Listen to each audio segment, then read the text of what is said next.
तेग बहादुर सिमरिए कर नाम नित आवे ताए।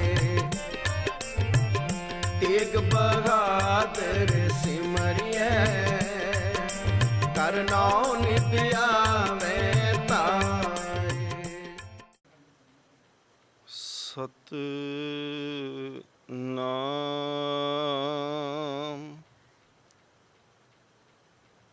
धन वाहिगुरु जी।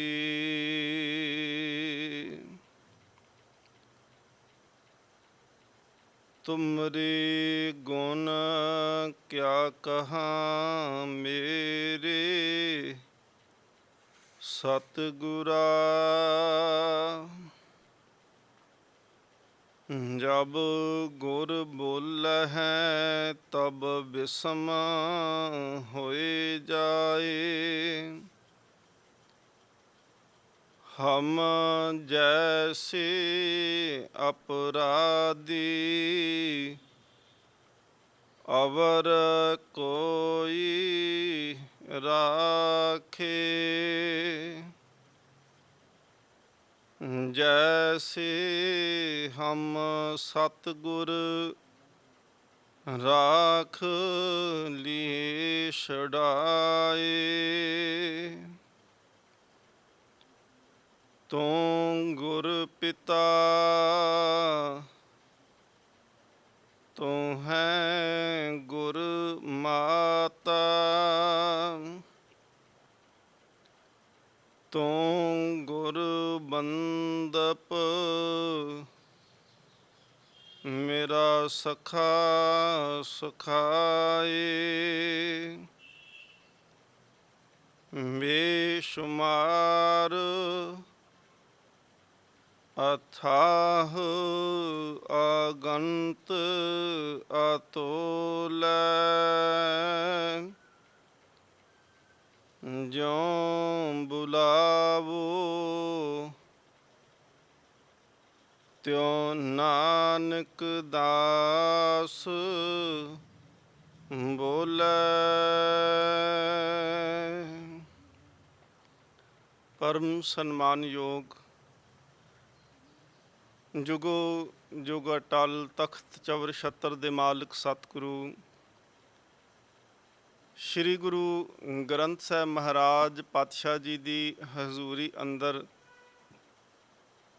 नौवीं गुरुदेव पातशाह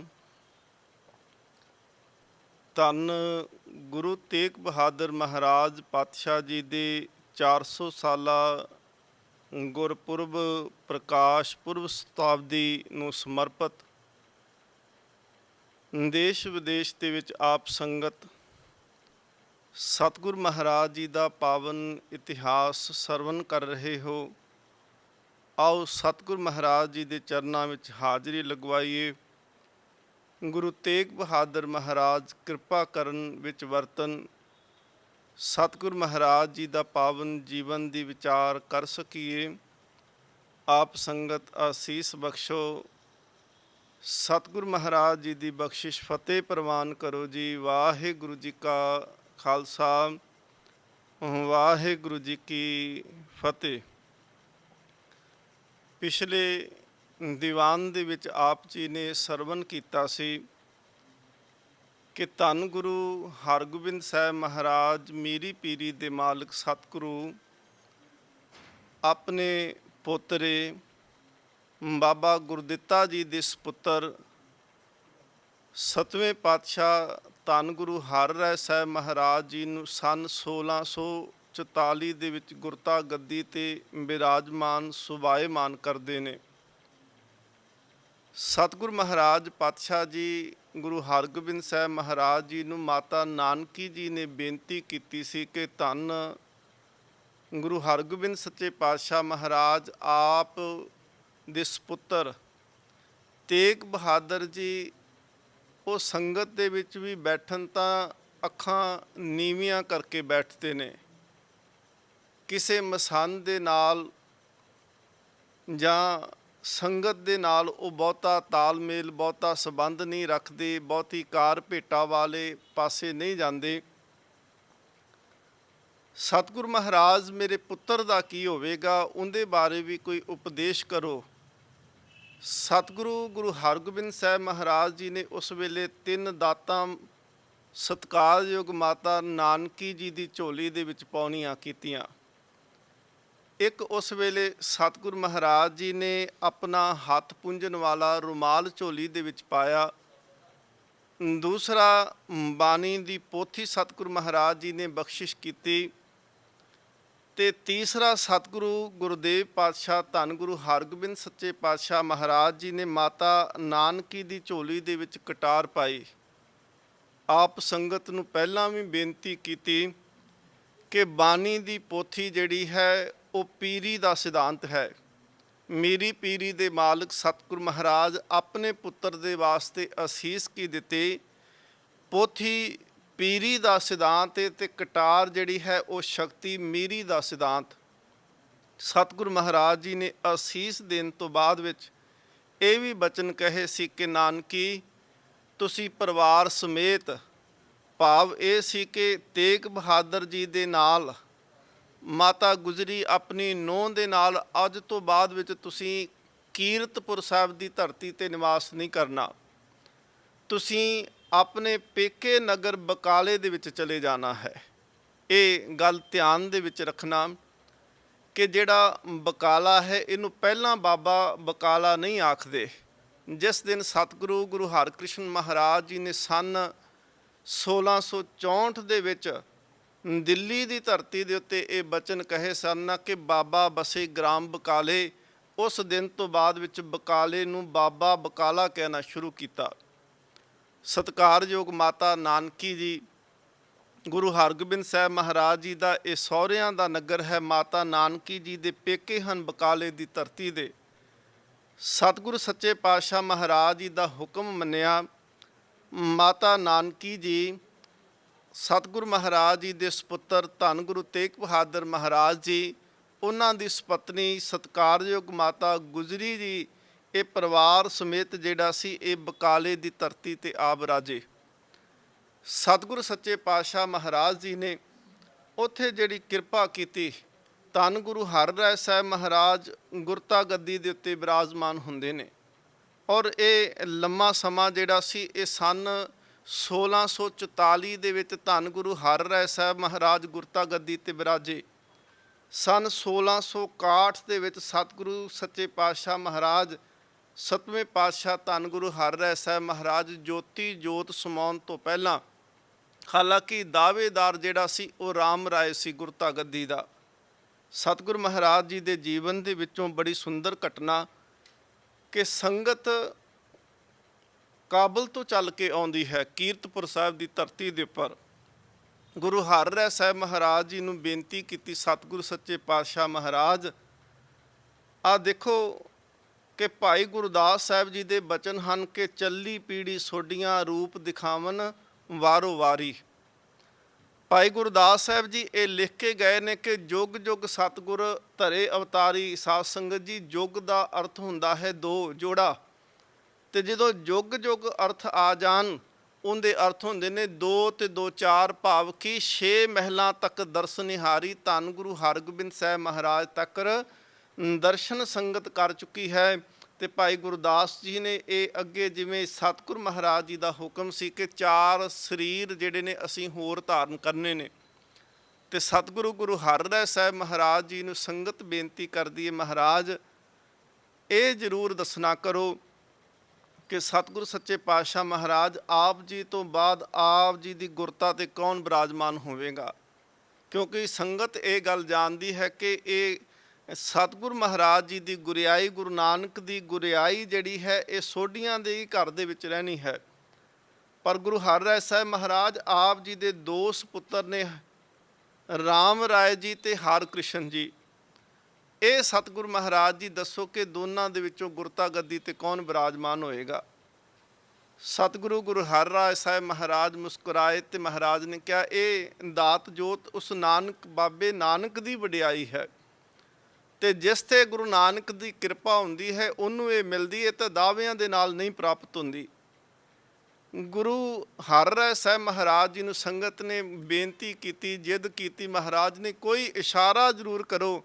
ਉੱਥੇ ਸਤਿਗੁਰੂ ਮਹਾਰਾਜ ਨੇ ਇੱਕ ਕੰਧੂਈ ਸੰਗਤ ਨੂੰ ਦਿੱਤੀ, ਕੰਧੂਈ ਭਾਵ ਕਿ ਸੂਈ, ਵੱਡੀ ਸੂਈ ਦਿੱਤੀ, ਔਰ ਇਹ ਹੁਕਮ ਕੀਤਾ ਕਿ ਹਰਿਰਾਏ ਜੀ, ਗੁਰੂ ਹਰਿਰਾਏ ਸਾਹਿਬ ਮਹਾਰਾਜ ਜੀ ਨੇ ਇਹ ਹੁਕਮ ਕੀਤਾ ਕਿ ਰਾਮ ਰਾਏ ਤੇ ਹਰਿਕ੍ਰਿਸ਼ਨ ਜੀ ਵੱਖ-ਵੱਖ ਜਿਹੜੇ ਨੇ ਕਮਰਿਆਂ ਦੇ ਵਿੱਚ ਬਾਣੀ ਪੜ੍ਹਦੇ ਹੋਣਗੇ, ਤੇ ਜਦੋਂ ਉਹ ਬਾਣੀ ਪੜ੍ਹਦੇ ਹੋਵਣ ਕਿ ਜਿੱਥੇ ਪੀੜੇ ਦੇ ਉੱਤੇ ਪੋਥੀ ਦਾ ਪ੍ਰਕਾਸ਼ ਕੀਤਾ ਹੋਵੇ, ਉਸ ਪੋਥੀ ਵਾਲੇ ਪੀੜੇ ਦੇ ਪਾਵੇ ਦੇ ਵਿੱਚ ਇਸ ਸੂਈ ਨੂੰ ਖਵਾ ਕੇ ਦੇਖਣਾ, ਤੁਹਾਡੇ ਸਵਾਲ ਦਾ ਜਵਾਬ ਤੁਹਾਨੂੰ ਪ੍ਰਾਪਤ ਹੋ ਜਾਵੇਗਾ। ਇਸੇ ਤਰ੍ਹਾਂ ਉਹਨਾਂ ਸਿੱਖਾਂ ਨੇ ਉੱਥੇ ਕੀਤਾ, ਗੁਰੂ ਦਾ ਹੁਕਮ ਮੰਨ ਕੇ ਉਹ ਕੰਧੂਈ ਸੂਈ ਜਿਹੜੀ ਸੀ ਉਹ ਲੈ ਕਰਕੇ ਗਏ। ਜਿੱਥੇ ਰਾਮ ਰਾਏ ਪਾਠ ਕਰਦਾ ਪਿਆ ਸੀ, ਸੰਗਤ ਜਾ ਕੇ ਬੈਠੀ, ਉਹਨਾਂ ਨੇ ਬਾਣੀ ਦਾ ਸਤਿਕਾਰ ਕਰਦਿਆਂ ਟਿਕ ਕਰਕੇ ਬਾਣੀ ਸੁਣੀ, ਤੇ ਜਿਹੜੇ ਪੀੜੇ ਦੇ ਉੱਤੇ ਉਹ ਪ੍ਰਕਾਸ਼ ਪੋਥੀ ਦਾ ਕੀਤਾ ਸੀ, ਉਸ ਪੀੜੇ ਦੇ ਵਿੱਚ ਸੂਈ ਖਵਾਉਣ ਦਾ ਯਤਨ ਕੀਤਾ, ਪਰ ਸੂਈ ਖੁੱਭੀ ਕੋਈ ਨਾ। ਬਾਅਦ ਵਿੱਚ ਨਮਸਕਾਰ ਕਰਨ ਤੋਂ ਬਾਅਦ ਵਿੱਚ ਇਹ ਜਿਹੜੇ ਸਿੱਖ ਸਨ, ਇਹ ਗੁਰੂ ਹਰਿਕ੍ਰਿਸ਼ਨ ਮਹਾਰਾਜ ਜੀ ਜਿਸ ਥਾਂ ਤੇ ਬਾਣੀ ਪੜ੍ਹਦੇ ਪਏ ਸੀ ਉਸ ਕਮਰੇ ਦੇ ਵਿੱਚ ਆਉਂਦੇ ਨੇ।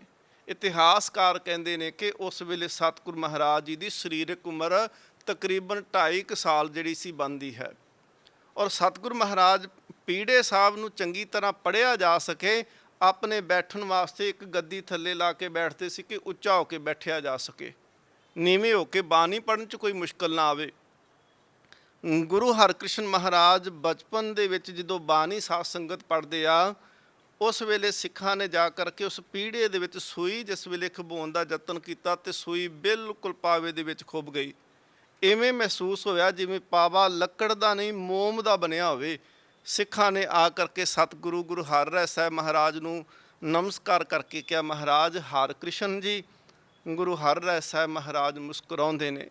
ਚਲੋ ਭਾਣਾ ਵਾਪਰਿਆ, ਔਰੰਗਜ਼ੇਬ ਨੇ ਦਿੱਲੀ ਦੇ ਵਿੱਚ ਸਤਿਗੁਰੂ ਮਹਾਰਾਜ ਨੂੰ ਬੁਲਾਇਆ। ਸਤਿਗੁਰੂ ਮਹਾਰਾਜ ਹਰਿਰਾਏ, ਧੰਨ ਗੁਰੂ ਹਰਿਰਾਏ ਸੱਚੇ ਪਾਤਸ਼ਾਹ ਮਹਾਰਾਜ ਰਾਮ ਰਾਏ ਨੂੰ ਦਿੱਲੀ ਭੇਜਦੇ ਨੇ, ਔਰ ਇਹ ਬਚਨ ਕਹਿ ਕੇ ਸਤਿਗੁਰੂ ਮਹਾਰਾਜ ਜੀ ਨੇ ਭੇਜੇ ਸੀ ਕਿ ਰਾਮ ਰਾਏ, ਤੁਹਾਡੀ ਰਸਨਾ ਦੇ ਉੱਪਰ ਗੁਰੂ ਨਾਨਕ ਦਾ ਵਾਸ ਹੋਵੇਗਾ, ਤੁਸੀਂ ਮਿੱਥਿਆ ਨਹੀਂ ਬੋਲਣਾ, ਕਿਸੇ ਤੋਂ ਭੈ ਭੀਤ ਨਹੀਂ ਹੋਣਾ, ਜੋ ਕਹੋਗੇ ਉਹ ਤੁਹਾਡਾ ਕਿਹਾ ਸਾਰਾ ਕੁਝ ਸੱਤ ਹੋ ਜਾਵੇਗਾ। ਇਤਿਹਾਸ ਕਹਿੰਦਾ ਹੈ ਕਿ ਰਾਮ ਰਾਏ ਨੇ ਉਸ ਵੇਲੇ ਦਿੱਲੀ ਦੇ ਵਿੱਚ ਗਏ ਤੇ 72 ਤਰ੍ਹਾਂ ਦੀਆਂ ਕਰਾਮਾਤਾਂ ਜਿਹੜੀਆਂ ਸਨ ਉਹਨਾਂ ਨੇ ਵਿਖਾਉਣੀਆਂ ਕੀਤੀਆਂ। ਗੁਰੂ ਹਰਿਕ੍ਰਿਸ਼ਨ ਮਹਾਰਾਜ ਬਾਲ ਅਵਸਥਾ ਦੇ ਵਿੱਚ ਨੇ। ਗੁਰੂ ਹਰਿਰਾਏ ਸਾਹਿਬ ਮਹਾਰਾਜ ਜੀ ਨੂੰ ਇਹ ਸਾਰਾ ਕੁਝ ਪਤਾ ਲੱਗਿਆ। ਸਾਰੀ ਜਿਹੜੀ ਸੀ ਉਹ ਜਾਣਕਾਰੀ ਸਿੱਖਾਂ ਨੇ ਭੇਜਣੀ ਸ਼ੁਰੂ ਕੀਤੀ ਦਿੱਲੀ ਤੋਂ ਕਿ ਮਹਾਰਾਜ ਤੁਹਾਡੇ ਪੁੱਤਰ ਰਾਮ ਰਾਏ ਬੜੀਆਂ ਕਰਾਮਾਤਾਂ ਇੱਥੇ ਦਿਖਾਉਂਦੇ ਨੇ। ਪਰ ਉਸ ਦਿਨ ਸਤਿਗੁਰੂ ਮਹਾਰਾਜ ਪਾਤਸ਼ਾਹ ਜੀ ਨੇ ਇਸ ਪੂਰਾ ਸਖਤ ਫੈਸਲਾ ਲੈ ਲਿਆ ਕਿ ਜਿੱਦਣ ਰਾਮ ਰਾਏ ਨੇ ਇੱਕ ਲਾਲਚ ਦੇ ਵਿੱਚ ਆ ਕਰਕੇ ਕਿ ਖੁਸ਼ਾਮਦ ਦੇ ਵਿੱਚ ਆ ਕਰਕੇ ਬਾਣੀ ਦੀ ਪੰਕਤੀ ਦੇ ਗਲਤ ਅਰਥ ਕਰ ਦਿੱਤੇ। ਔਰੰਗਜ਼ੇਬ ਦੇ ਦਰਬਾਰ ਦੇ ਵਿੱਚ ਪੁੱਛਿਆ ਗਿਆ ਸੀ ਕਿ ਔਰੰਗਜ਼ੇਬ ਇਹ ਦੱਸੋ, ਔਰੰਗਜ਼ੇਬ ਨੇ ਪੁੱਛਿਆ ਸੀ ਰਾਮ ਰਾਏ ਨੂੰ ਕਿ ਤੁਹਾਡੀ ਬਾਣੀ ਦੇ ਵਿੱਚ ਇਹ ਲਿਖਿਆ ਹੈ ਕਿ ਮਿੱਟੀ ਮੁਸਲਮਾਨ ਕੀ ਪੇੜੇ ਪਈ ਕੁਮਿਆਰ, ਤੇ ਉੱਥੇ ਰਾਮ ਰਾਏ ਨੇ ਗਲਤ ਅਰਥ ਕਰਦਿਆਂ ਕਿਹਾ ਸੀ ਕਿ ਨਹੀਂ, ਬਾਣੀ ਅਸਲ ਦੇ ਵਿੱਚ ਇਹ ਲਿਖਿਆ ਹੋਇਆ ਹੈ ਕਿ ਮਿੱਟੀ ਬੇਈਮਾਨ ਕੀ ਪੇੜੇ ਪਈ ਕੁਮਿਆਰ। ਪਰ ਕਹਿੰਦੇ ਨੇ ਕਿ ਉੱਥੇ ਲਿਖਾਰੀ ਨੇ ਗਲਤੀ ਕਰ ਦਿੱਤੀ, ਲਿਖਣ ਦੇ ਵਿੱਚ ਗਲਤੀ ਕੀਤੀ ਹੈ। ਗੁਰੂ ਹਰਿਰਾਏ ਸਾਹਿਬ ਮਹਾਰਾਜ ਜੀ ਨੂੰ ਪਤਾ ਲੱਗਿਆ ਕਿ ਰਾਮ ਰਾਏ ਨੇ ਬਾਣੀ ਦੀ ਬੇਅਦਬੀ ਕੀਤੀ ਹੈ, ਬਾਣੀ ਦੇ ਗਲਤ ਅਰਥ ਕੀਤੇ ਆ। ਸਤਿਗੁਰੂ ਮਹਾਰਾਜ ਜੀ ਨੇ ਉਸੇ ਵੇਲੇ ਹੁਕਮ ਭੇਜ ਦਿੱਤਾ ਕਿ ਰਾਮ ਰਾਏ ਤੂੰ ਸਾਡੇ ਮੱਥੇ ਨਹੀਂ ਲੱਗਣਾ, ਜਿਸ ਪਾਸੇ ਤੇਰਾ ਮੂੰਹ ਹੈ ਉਸ ਪਾਸੇ ਨੂੰ ਚਲੇ ਜਾਵੀਂ। ਰਾਮ ਰਾਏ ਨੇ ਕੋਸ਼ਿਸ਼ ਜ਼ਰੂਰ ਕੀਤੀ, ਲਾਹੌਰ ਤੱਕ ਆਇਆ, ਪਰ ਸਤਿਗੁਰੂ ਮਹਾਰਾਜ ਜੀ ਨੇ ਸਿਨੇਹਾ ਅੱਗੋਂ ਭੇਜ ਦਿੱਤਾ ਸੀ, ਕਹਿੰਦੇ ਬਿਲਕੁਲ ਮੱਥੇ ਨਹੀਂ ਲੱਗਣਾ। ਸਤਿਗੁਰੂ ਮਹਾਰਾਜ ਪਾਤਸ਼ਾਹ ਜੀ ਨੇ ਗੁਰਤਾ ਜਿਹੜੀ ਸੀ ਉਹ 1661 ਦੇ ਵਿੱਚ 1644 ਦੇ ਵਿੱਚ ਗੁਰੂ ਹਰਿਰਾਏ ਮਹਾਰਾਜ ਪਾਤਸ਼ਾਹ ਜੀ ਗੁਰਤਾ ਗੱਦੀ ਤੇ ਬਿਰਾਜਮਾਨ ਹੁੰਦੇ ਨੇ ਤੇ 1661 ਦੇ ਵਿੱਚ ਜੋਤੀ ਜੋਤ ਸਮਾਉਂਦੇ ਨੇ। 1661 ਦੇ ਵਿੱਚ ਸਤਿਗੁਰੂ ਮਹਾਰਾਜ ਆਪਣੇ ਛੋਟੇ ਸਪੁੱਤਰ ਬਾਲਾ ਪ੍ਰੀਤਮ ਧੰਨ ਗੁਰੂ ਹਰਿਕ੍ਰਿਸ਼ਨ ਮਹਾਰਾਜ ਜੀ ਨੂੰ ਗੁਰਤਾ ਗੱਦੀ ਤੇ ਬਿਠਾ ਦਿੰਦੇ ਆ। ਸਤਿਗੁਰੂ ਗੁਰੂ ਹਰਿਕ੍ਰਿਸ਼ਨ ਮਹਾਰਾਜ ਜੀ ਦਾ ਜਿਹੜਾ ਗੁਰਤਾ ਦਾ ਜਿਹੜਾ ਕਾਰਜਕਾਲ ਹੈ ਉਹ 1661 ਤੋਂ ਲੈ ਕੇ ਤੇ 1664 ਤੱਕ ਦਾ, ਭਾਵ ਕਿ 3 ਸਾਲ ਦਾ ਬਣਦਾ ਹੈ। ਸਤਿਗੁਰੂ ਗੁਰੂ ਹਰਕ੍ਰਿਸ਼ਨ ਮਹਾਰਾਜ ਉਧਰੋਂ ਗੁਰਤਾ ਗੱਦੀ ਤੇ ਬੈਠੇ ਨੇ। ਦੂਸਰੇ ਪਾਸੇ ਧੰਨ ਗੁਰੂ ਤੇਗ ਬਹਾਦਰ ਮਹਾਰਾਜ, ਜਿਨ੍ਹਾਂ ਨੂੰ ਹੁਕਮ ਹੋ ਚੁੱਕਿਆ ਸੀ ਕਿ ਤੁਸੀਂ ਬਕਾਲੇ ਦੀ ਧਰਤੀ ਤੇ ਰਹਿਣਾ। ਬਕਾਲੇ ਦੀ ਧਰਤੀ ਤੇ ਸਤਿਗੁਰ ਮਹਾਰਾਜ ਜੀ ਨੇ 26 ਸਾਲ 9 ਮਹੀਨੇ ਤੇ 13 ਦਿਨ ਦਾ ਉਹਨਾਂ ਦਾ ਤਪ ਹੈ। ਕੱਲਾ ਗੁਰੂ ਤੇਗ ਬਹਾਦਰ ਮਹਾਰਾਜ ਜੀ ਦਾ ਤਪ ਨਹੀਂ, ਸਾਧ ਸੰਗਤ ਜੀ, ਗੁਰੂ ਤੇ ਸ਼ੱਕ ਕਰਨ ਦੀ ਲੋੜ ਨਹੀਂ। ਗੁਰੂ ਗੋਬਿੰਦ ਸਿੰਘ ਮਹਾਰਾਜ ਜੀ ਦੇ ਬਚਨਿਆਂ ਸਤਿਗੁਰ ਮਹਾਰਾਜ ਕਹਿੰਦੇ ਨੇ, ਤਾਤ ਮਾਤ ਮੁਰ ਅਲਖ ਅਰਾਦਾ, ਬਹੁ ਬਿਦ ਜੋਗ ਸਾਧਨਾ ਸਾਦਾ, ਤਿਨ ਪ੍ਰਭ ਕਰੀ ਅਲਖ ਕੀ ਸੇਵਾ, ਤਾਂ ਤੇ ਪਏ ਪ੍ਰਸੰਨ ਗੁਰਦੇਵਾ।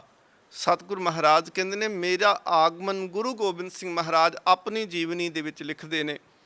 ਸਤਿਗੁਰ ਮਹਾਰਾਜ ਕਹਿੰਦੇ ਨੇ, ਜਦੋਂ ਮੈਂ ਆਪਣੀ ਕਥਾ ਲਿਖੀ ਤੇ ਮਹਾਰਾਜ ਕਹਿੰਦੇ ਨੇ, ਮੇਰੇ ਆਉਣ ਦਾ ਪ੍ਰਯੋਜਨ ਇਹ ਸੀ ਕਿ ਮੇਰੇ ਪਿਤਾ ਨੇ ਬੜਾ ਲੰਮਾ ਤਪ ਕੀਤਾ।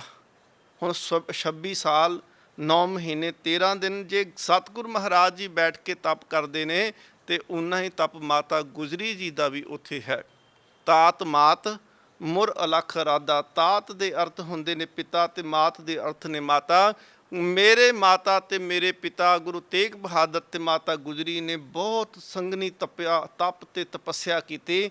ਤਾਤ ਮਾਤ ਮੁਰ ਅਲਖ ਅਰਾਦਾ, ਬਹੁ ਬਿਦ ਜੋਗ ਸਾਧਨਾ ਸਾਦਾ, ਤਿਨ ਪ੍ਰਭ ਕਰੀ ਅਲਖ ਕੀ ਸੇਵਾ, ਤਾਂ ਤੇ ਪ੍ਰਸੰਨ ਭਏ ਗੁਰਦੇਵਾ।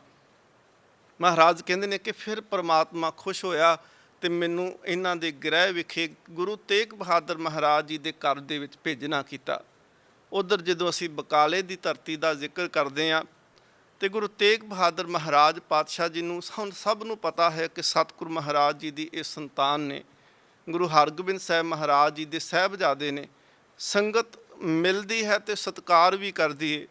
ਵੈਸੇ ਤਾਂ ਸਤਿਗੁਰ ਮਹਾਰਾਜ ਕਿਸੇ ਤੋਂ ਕੁਝ ਭੇਟਾ ਨਹੀਂ ਸੀ ਲੈਂਦੇ, ਪਰ ਜੇਕਰ ਕਿਸੇ ਨੇ ਸਿੱਖ ਨੇ ਲਿਆ ਕਰਕੇ ਕੁਝ ਭੇਟਾ ਕਰ ਜਾਣਾ ਤੇ ਧੰਨ ਗੁਰੂ ਤੇਗ ਬਹਾਦਰ ਮਹਾਰਾਜ ਜੀ ਨੇ, ਅਜੇ ਸਾਧ ਸੰਗਤ ਜੀ ਗੁਰਤਾ ਗੱਦੀ ਤੇ ਨਹੀਂ, ਪਰ ਅਸੀਂ ਉਹ ਸਾਡੇ ਗੁਰੂ ਨੇ, ਇਸ ਕਰਕੇ ਅਸੀਂ ਬਾਰ-ਬਾਰ ਗੁਰੂ ਤੇਗ ਬਹਾਦਰ ਆਖਦੇ ਹਾਂ। ਗੁਰੂ ਤੇਗ ਬਹਾਦਰ ਮਹਾਰਾਜ ਜੀ ਨੇ ਸੰਗਤ ਦੇ ਵਿੱਚ ਉਹ ਸਾਰਾ ਕੁਝ ਹੀ ਵੰਡ ਦੇਣਾ। ਸਤਿਗੁਰ ਮਹਾਰਾਜ ਕੁਝ ਨਾ ਰੱਖਣਾ। ਸਤਿਗੁਰ ਮਹਾਰਾਜ ਨੂੰ ਜੇਕਰ ਕਿਸੇ ਨੇ ਪੁੱਛਣਾ ਤੇ ਸਤਿਗੁਰ ਮਹਾਰਾਜ ਨੇ ਕਿਹਾ ਕਿ ਕਹਿਣ ਲੱਗੇ, ਨਹੀਂ, ਮੇਰੇ ਬਾਬੇ ਨਾਨਕ ਦਾ ਹੁਕਮ ਹੈ ਕਿ ਘਾਲ ਖਾਏ ਕਿਛ ਹੱਥੋਂ ਦੇ, ਕਿ ਆਪ ਘੱਲ ਨਾ ਕਰਨੀ, ਫਿਰ ਆਪ ਕਮਾਈ ਕਰਨੀ, ਉਹਦੇ ਵਿੱਚੋਂ ਗੁਜ਼ਾਰਾ ਕਰਨਾ। ਤੇ ਜੇਕਰ ਕਿਸੇ ਨੇ ਕਹਿਣਾ ਕਿ ਗੁਜ਼ਾਰਾ ਕਿਵੇਂ ਚੱਲੇਗਾ ਤੇ ਧੰਨ ਗੁਰੂ ਤੇਗ ਬਹਾਦਰ ਮਹਾਰਾਜ ਨੇ ਕਹਿਣਾ, ਨਹੀਂ, ਮੇਰਾ ਮਾਲਕ, ਮੇਰਾ ਵਾਹਿਗੁਰੂ ਜਿਹੜਾ ਹੈ ਉਹ ਗਰੀਬ ਨਿਵਾਜ਼ ਹੈ। ਜੇ ਮੈਂ ਗਰੀਬ ਹੋਵਾਂਗਾ ਤੇ ਤਾਂ ਹੀ ਤਾਂ ਉਹ ਮੈਨੂੰ ਨਿਵਾਜੇਗਾ। ਇੰਨੀ ਨਿਮਰਤਾ ਹੈ ਉਹਨਾਂ ਦੇ ਜੀਵਨ ਦੇ ਵਿੱਚ। ਇਤਿਹਾਸ ਕਹਿੰਦਾ ਹੈ ਕਿ ਕਿਸੇ ਨੇ ਆ ਕੇ ਪੁੱਛਣਾ, ਜਗਿਆਸਾ ਕਰਨੀ ਕਿ ਕੋਈ ਉਪਦੇਸ਼ ਦੱਸੋ ਕਿ ਧਰਮ ਕਿਵੇਂ ਕਮਾਇਆ ਜਾ ਸਕਦਾ ਹੈ। ਉੱਥੇ ਇਤਿਹਾਸਕਾਰ ਨੇ ਬਚਨ ਲਿਖੇ, ਪ੍ਰਿੰਸੀਪਲ ਸਤਬੀਰ ਸਿੰਘ ਹੋਣੀ ਲਿਖਦੇ ਨੇ ਕਿ ਗੁਰੂ ਤੇਗ ਬਹਾਦਰ ਮਹਾਰਾਜ ਨੇ ਕਹਿੰਦੇ ਨੇ ਕਿ ਹਰ ਇੱਕ ਉਸ ਚੀਜ਼ ਵੱਲੋਂ ਮਨ ਹਟਾ ਲਓ ਜਿਹੜੀ ਰੱਬ ਵੱਲੋਂ ਤੁਹਾਨੂੰ ਹਟਾਉਂਦੀ ਹੋਵੇ। ਹਰ ਇੱਕ ਉਹ ਚੀਜ਼ ਵੱਲੋਂ, ਹਰ ਇੱਕ ਉਹ ਵਸਤੂ ਵੱਲੋਂ ਮਨ ਹਟਾ ਲਓ ਜਿਹੜੀ ਤੁਹਾਡੇ ਮਨ ਨੂੰ ਰੱਬ ਦੇ ਵੱਲੋਂ ਹਟਾਉਂਦੀ ਹੋਵੇ। ਤੇ ਰੱਬ ਦੇ ਨਾਲ ਪਿਆਰ ਕਿੰਨਾ ਕਰਨਾ ਕਿ ਹਰ ਇੱਕ ਚੀਜ਼ ਤੁਹਾਨੂੰ ਭੁੱਲ ਜਾਏ, ਕੇਵਲ ਚੇਤਾ ਰਹੇ ਤਾਂ ਉਸ ਵਾਹਿਗੁਰੂ ਪਰਮਾਤਮਾ ਦਾ ਰਹੇ। ਉਪਦੇਸ਼ ਸਤਿਗੁਰ ਮਹਾਰਾਜ, ਕਿਉਂਕਿ ਗੁਰੂ ਸਪੁੱਤਰ ਨੇ ਆਪ ਬੰਦਗੀ ਕਰਦੇ ਪਏ ਨੇ, ਆਪ ਉਪਦੇਸ਼ ਨੂੰ ਕਮਾਇਆ ਤੇ ਦੂਸਰੇ ਨੂੰ ਕਮਾਉਣ ਦੀ ਜਾਚ ਦੱਸਦੇ ਨੇ। ਬਾਣੀ ਦੇ ਵਿੱਚ ਅਸੀਂ ਪੜ੍ਹਦੇ ਹਾਂ ਕਿ ਆਪ ਜਪੇ ਅਵਰਾ ਨਾਮ ਜਪਾਵੇ। ਇਹ ਤਾਂ ਹਰ ਸਿੱਖ ਨੂੰ ਸਤਿਗੁਰ ਮਹਾਰਾਜ ਨੇ ਕਿਹਾ ਕਿ ਤੁਸੀਂ ਆਪ ਜਿਹੜਾ ਹੈ ਉਹ ਬਾਣੀ ਪੜ੍ਹਨੀ ਹੈ, ਦੂਸਰੇ ਨੂੰ ਪੜ੍ਹਾਉਣੀ ਹੈ, ਆਪ ਕਮਾਈ ਕਰਨੀ ਹੈ, ਨਾਮ ਦੀ ਕਮਾਈ ਕਰਨੀ ਤੇ ਦੂਸਰੇ ਨੂੰ ਉਸ ਪਾਸੇ ਤੋਰਨਾ ਹੈ। ਜਦੋਂ ਅਸੀਂ ਮਾਘ ਦਾ ਉਪਦੇਸ਼ ਪੜ੍ਹਦੇ ਹਾਂ ਨਾ ਕਿ ਮਾਘ ਮੱਜਨ ਸੰਗ ਸਾਧੂਆਂ, ਧੂੜੀ ਕਰ ਇਸ਼ਨਾਨ, ਹਰ ਕਾ ਨਾਮ ਧਿਆਏ ਸੁਨ, ਸਭਨਾਂ ਨੂੰ ਕਰਦਾਨ। ਤੇ ਇਹਦੇ ਸਭਨਾਂ ਨੂੰ ਕਰਦਾਨ ਦੇ ਭਾਵ ਨੇ ਕਿ ਪਹਿਲੋਂ ਆਪ ਜਪ ਤੇ ਫਿਰ ਦੂਸਰਿਆਂ ਨੂੰ ਜਪਾ। ਸਤਿਗੁਰ ਮਹਾਰਾਜ ਦੇ ਸਨਮੁਖ ਰੋਜ਼ ਅਰਦਾਸ ਕਰਦਿਆਂ ਵੀ ਤੇ ਇਹੀ ਆਖਦੇ ਹਾਂ ਕਿ ਜਿੰਨਾ ਮਿਲਿਆ ਤੇਰਾ ਨਾਮ ਚਿੱਤੇ ਆਵੇ। ਹੁਣ ਸਤਿਗੁਰ ਸੱਚੇ ਪਾਤਸ਼ਾਹ ਮਹਾਰਾਜ ਉੱਥੇ ਸੰਗਤ ਜੇਕਰ ਕੋਈ ਪੁੱਛਦਾ ਹੈ ਤੇ ਮਹਾਰਾਜ ਕਹਿੰਦੇ ਨੇ ਕਿ ਹਰ ਇੱਕ ਵਾਸ਼ਨਾ ਦਾ ਜਿਹੜਾ ਹੈ ਮਨ 'ਚੋਂ ਆਉਣਾ ਰੋਕ ਦੇਵੋ। ਮਨ ਦੇ ਵਿੱਚੋਂ ਵਾਸ਼ਨਾ ਰੁਕ ਜਾਣਗੀਆਂ ਤੇ ਸਤਿਗੁਰ ਮਹਾਰਾਜ ਪਾਤਸ਼ਾਹ ਜੀ ਕਹਿੰਦੇ ਨੇ ਇਹ ਜੀਵਨ ਜਿਹੜਾ ਹੈ ਇਹ ਪਰਮਾਤਮਾ ਵਾਲੇ ਪਾਸੇ ਤੁਰ ਪਏਗਾ। ਮਹਾਰਾਜ ਜੀ ਦਾ ਪਹਿਲਾ ਸ਼ਲੋਕ ਪੜ੍ਹ ਕੇ ਦੇਖੋ, ਸ਼ਲੋਕ 12 ਤੇ ਵਧੀਕ ਮਹੱਲੇ 9ਵੇਂ ਦੀ ਜਦੋਂ ਅਸੀਂ ਬਾਣੀ ਪੜ੍ਹਦੇ ਹਾਂ ਨਾ ਤੇ ਮਹਾਰਾਜ ਪਾਤਸ਼ਾਹ ਕਹਿੰਦੇ ਨੇ ਕਿ ਇਹ ਮਨੁੱਖਾ ਸਰੀਰ ਜਿਹੜਾ ਹੈ ਇਹਦਾ ਸੰਸਾਰ ਦੇ ਵਿੱਚ ਆਉਣ ਦਾ ਭਾਵ ਕੀ ਹੈ। ਮਹਾਰਾਜ ਜੀ ਦੇ ਬਚਨ ਨੇ ਕਿ ਗੁਣ ਗੋਬਿੰਦ ਗਾਇਓ ਨਹੀਂ ਜਨਮ ਅਕਾਰਥ ਕੀਨ।